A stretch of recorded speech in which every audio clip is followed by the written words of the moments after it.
Isa sa pinakamalaking problema ng bansa ay ang lantarang pagnanakaw ng ilang politiko at pagkakaabswelto ng mga ito sa isyu ng korupsyon. Kaya naman, ayusin natin ang Pilipinas.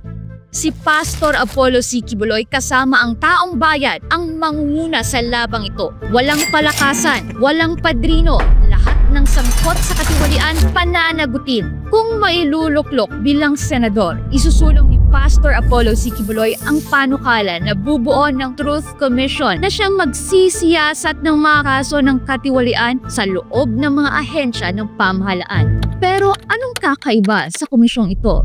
Ang mga miyembro ng Truth Commission ay hindi lang mga opisyal, kundi mga ordinaryong mamamayang Pilipino. Ayon kay Pastor Quiboloy, ito ay magiging isang jury system. Taong bayan mismo ang huhusga sa mga questionableng paggamit ng pera ng bayan. At para sa mga matitinding kaso ng katiwalian, lalo na yung mga opisyal na nagdulot ng matinding pinsala sa kapakanan ng publiko at interes ng bansa, ano ang parusa? Death penalty. Naniniwala si Pastor Quiboloy na walang puwang sa lipunan ang mga magnanakaw sa kaban ng bayan. Kung gusto mo ng totoong pagbabago at hustisya para sa bayan, suportahan natin si Pastor Apollo C. Quiboloy sa Senado. Sama-sama nating bantayan ang kaban ng bayan. Number 53 sa balota.